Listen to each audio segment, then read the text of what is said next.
اعوذ باللہ من الشیطان الرجیم بسم اللہ الرحمن الرحیم و بہ نستعین اما بعد۔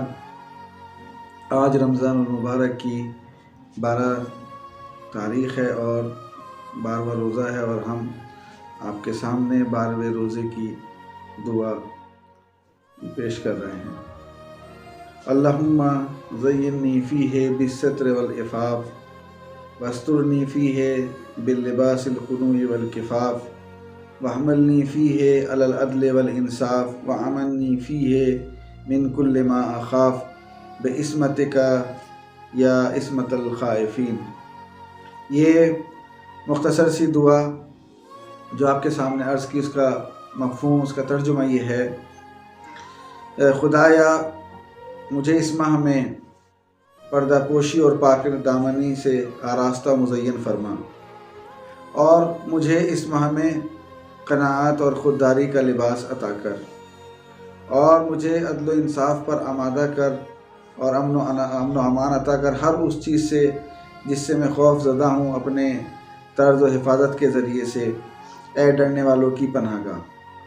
یہ ظاہری ترجمہ مفہوم تھا اس دعا کا۔ اس دعا میں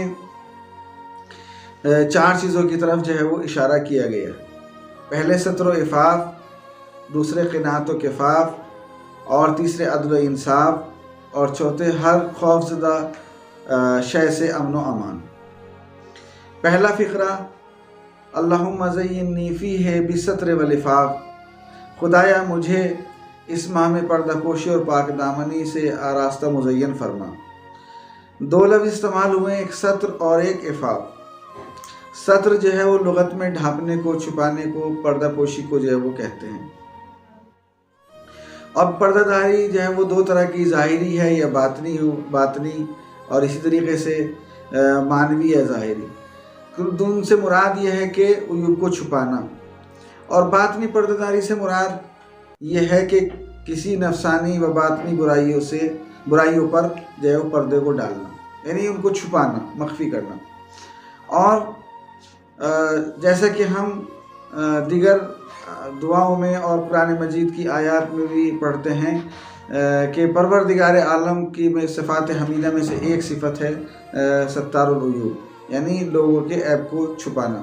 اور واقعاً ہمیں دوسروں کے عیوب کو جو ہے وہ چھپانا چاہیے، پردہ پوشی کرنی چاہیے۔ اور خود مولا کائنات جو ہے وہ ارشاد فرماتے ہیں کہ لو تکاشفتم ما تدافنتم، اگر تم ایک دوسرے کے عیب سے باخبر ہو جاتے تو تم اس کی تدفین میں شریک نہ ہوتے۔ لہذا ہمیں پردے داری جو ہے وہ کرنی چاہیے اور دوسرے کے عیب کو چھپانا چاہیے۔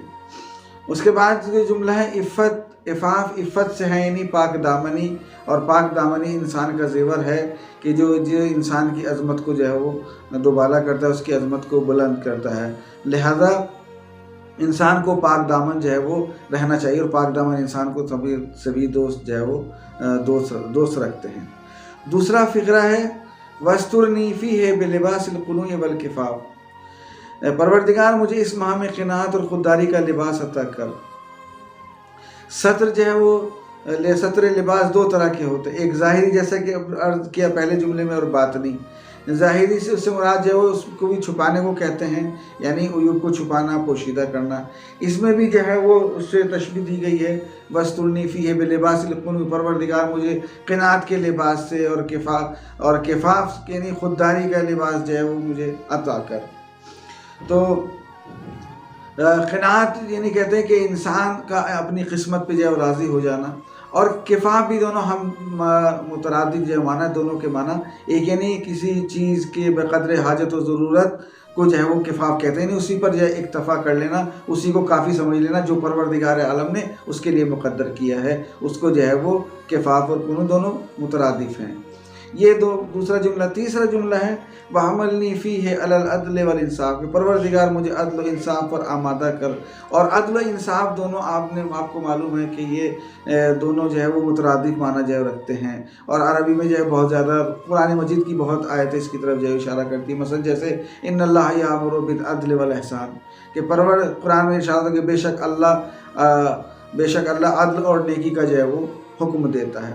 اور اسی طریقے سے اور بہت ساری جو ہے وہ احادیث کی طرف اشارہ ہوا ہے، اور خصوصاً عدل اور انصاف کی طرف، عدل کی طرف جو ہے وہ کہ جو ایک نماز جماعت کی شرط بھی ہے، اور مجتہدین وہ جو مراجع تقلید ہیں ان میں بھی جو ہے وہ عدالت کی جو ہے وہ شرط جو ہے وہ پائی جاتی ہے۔ اور اسی طریقے سے جملہ استعمال ہوتا ہے کہ جب امام تشریف لائیں گے تو زمین کو جو ہے وہ عدل و انصاف سے بھر دیں گے، جس طریقے سے وہ ظلم و جور سے جو ہے بھری ہوگی۔ چوتھا فقرہ و آخری فقرہ وَأَمَنِّي فِيهِ مِن كُلِّ مَا أَخَافُ بِعِصْمَتِكَ یا عصمت الخائفین، اور مجھے امن و امان عطا کر ہر اس چیز سے جس سے میں خوف کھاتا ہوں، اپنی طرز حفاظت کے ذریعے، اے ڈرانے والوں کی پناہ گاہ۔ بہرحال انسان کو جو ہے اپنی جان مال کی حفاظت کرنی چاہیے، اور امن و امان جو اللہ کی طرف سے ایک بڑی نعمتوں میں سے ایک نعمت ہے، اور آج کا انسان جو ہے وہ اس سے جو ہے وہ محفوظ نہیں ہے۔